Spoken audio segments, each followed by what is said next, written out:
Welcome to Senthil's kitchen. இன்னைக்கு செந்தில்ஸ் கிச்சனில் கேரளா சம்மந்தி வந்து எப்படி செய்யலான்னு பார்க்கலாம் வாங்க. இது கேரளா சம்மந்தின்னு சொல்கிறத விட பிக் பாஸ் சம்மந்தி அப்படின்னு சொல்கிறது தான் இன்றைக்கி ட்ரெண்டிங்காக இருக்குது. ஏன்னா பிக் பாஸ் தமிழ் சீசன் 8 பார்க்குறவங்களுக்கு இது எல்லாமே தெரிஞ்சிருக்கும். அன்ஷிதா செஞ்ச அந்த சம்மந்தி ரெசிபினால பெரிய ரணக்கலாமே ஆயிடுச்சு பிக் பாஸ் தமிழ் சீசன் 8ல். இதை வந்து நம்ம ஊரில் வந்து தேங்காய் துவையல்னு சொல்லுவோம், ஒரு சில இடத்துல வந்து சம்பல்னு சொல்லுவாங்க. ஆனால் இனிமேல் நம்ம பிக் பாஸ் சம்மந்தி அப்படின்னு சொல்கிற அளவுக்கு இது ஃபேமஸ் ஆகிடுச்சு.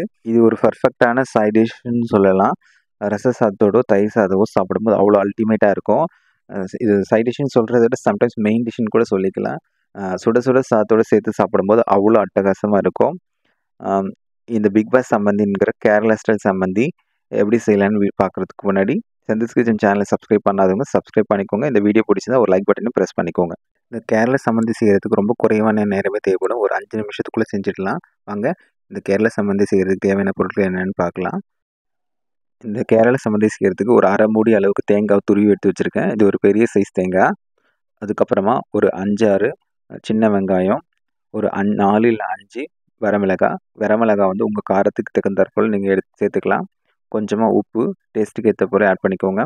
ஒரு டீஸ்பூன் அளவுக்கு தனி மிளகாய்த்தூள் சேர்க்க விருப்பம் இல்லாதவங்க காஷ்மீரி மிளகாய்த்தூளை சேர்த்துக்கலாம். கருவேப்பிலை கொஞ்சமாக எடுத்து வச்சுக்கிறோம். அதுக்கப்புறமா ஒரு சின்ன நெல்லிக்காய் அளவுக்கு புளி, ஒரு சின்ன துண்டு இஞ்சி நறுக்கி வச்சுருக்கோம். இது வந்து நம்ம இந்த துவையல் செய்யும்போது நம்ம வந்து தண்ணி எதுவுமே சேர்த்துக்க போகிறதில்ல. இதுக்கு வந்து நம்ம தேங்காய் எண்ணெயில் மட்டும்தான் ஆட் பண்ண போகிறோம். ட்ரெடிஷ்னல் கேரளா சம்மந்தி தேங்காய் எண்ணெய் மட்டும் தான் யூஸ் பண்ணுவாங்க. தேங்காய் எண்ணெய் யூஸ் பண்ண விரும்பாதவங்க நல்ல எண்ணெய் சேர்த்துக்கலாம். இந்த கேரளா சம்மந்தி செய்யறதுக்கு முதல்ல நம்ம வரமிளகாய் வறுத்து எடுத்துக்கணும். அதுக்காக அடுப்பை பற்ற வச்சு ஒரு பேனில் 1 டீஸ்பூன் அளவுக்கு தேங்காய் எண்ணெய் சேர்த்துக்கலாம். இந்த தேங்காய் எண்ணெயில் நம்ம எடுத்து வச்சுருக்க 4-5 வரமிளகாய் சேர்த்து நல்லா ட்ரை ரோஸ்ட் பண்ணி எடுத்துக்கணும். அப்போ தான் வந்து மிக்சியில் அரைப்படுறதுக்கு ஈஸியாக இருக்கும். இது நல்லா ட்ரை ரோஸ்ட் ஆனோடனே அது தனியாக கொஞ்சம் நேரம் எடுத்து ஆற வச்சு எடுத்துக்கலாம். ஆற வச்சு எடுத்த பிறகு அதை வந்து ஒரு மிக்சி ஜாரில் போட்டு நம்ம அரைச்சி எடுத்துக்க போகிறோம். நம்ம வீட்டில் ட்ரெடிஷ்னலாக கேரளா சம்மந்தி செய்யணும்னா அம்மிக்கல்ல தான் வந்து இதை ஆட்டி எடுப்பாங்க. ஆனால் நம்ம வீட்டில் வந்து இன்றைக்கி மிக்சியில் தான் செய்ய போகிறோம். முதல்ல இந்த மிக்சி ஜாரில் வரமிளகாவை வந்து ஆட் பண்ணிக்கலாம். வரமிளகாய் சேர்த்த பிறகு சின்ன வெங்காயம், கருவேப்பிலை, புளி, நறுக்கி வச்ச இஞ்சி துண்டு இது எல்லாத்தையும் சேர்த்து நல்லா ஒரு 2-3 சுற்றி எடுத்துக்கலாம். இப்போ இந்த வந்து மிக்சியில் அரைச்சி எடுத்தாச்சு. இது நல்லா ஒன்றும் பாதியமாக நல்லா அரைஞ்சிருக்கு. இதோட நம்ம வந்து ஒரு கப்பு ஆல்ரெடி துருவி வச்சுருக்க தேங்காய் துருவலை இதோட ஆட் பண்ணிக்கலாம். அந்த தேங்காய் துருவலை ஆட் பண்ண பிறகு அதோட உப்பு தேவையான அளவு சேர்த்துக்கலாம். உப்பு, அதுக்கப்புறம் தனி மிளகாய்த்தூள் 1 டீஸ்பூன் ஆட் பண்ணியிருக்கேன். தனி மிளகாய்த்தூளும் உங்கள் காரத்துக்கு ஏற்ற போய் சேர்த்துங்க. தனி மிளகாய்த்தூள் வேணுன்றவங்க காஷ்மீரி மிளகாய்த்தூள் சேர்த்துக்கலாம்.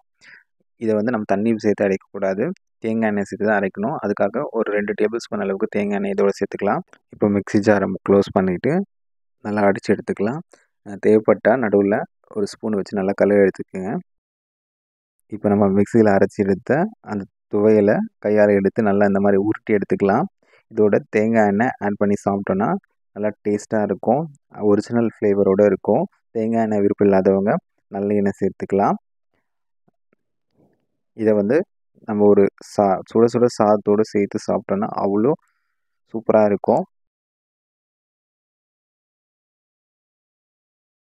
இனிமேல் வீட்டில் காய்கறி இல்லையா, இல்லை சாம்பார் வைக்க சோம்பேறித்தனமாக அந்த மாதிரி டைமில் இருக்கும்போது வீட்டில் யாருமே இல்லை, நம்ம மட்டும் தான் இருக்கோம் அப்படின்னும்போது ஈஸியாக ஒரு மெயின் டிஷ் மாதிரியே இதை செஞ்சு சாப்பிடலாம்.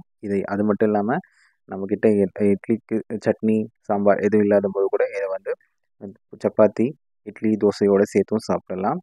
சாதத்தோடு பிசைஞ்சு சாப்பிட்டோன்னா அவ்வளோ அல்டிமேட்டாக இருக்கும் டேஸ்ட்டு. இதை நீங்கள் வீட்டில் ஒரு முறை ட்ரை பண்ணி பாருங்கள். இதனோட அவுட்புட் எப்படி வந்திருக்குன்னு சொல்லிட்டு கமெண்டில் வந்து சொல்லுங்கள். இந்த வீடியோ உங்களுக்கு பிடிச்சிருந்தா ஒரு லைக் பட்டனையும் ப்ரெஸ் பண்ணிக்கோங்க. செந்தில்ஸ் கிச்சன் சேனலை இது வரைக்கும் நீங்கள் சப்ஸ்கிரைப் பண்ணாமல் இருந்தீங்கன்னா சேனலையும் சப்ஸ்கிரைப் பண்ணிக்கோங்க. இந்த வீடியோ உங்கள் ஃப்ரெண்ட்ஸ் சர்க்கிளையும் ஷேர் பண்ணி சேனல் க்ரோத்துக்கும் சப்போர்ட் பண்ணுங்கள். தேங்க்ஸ் ஃபார் வாட்சிங். பாய்.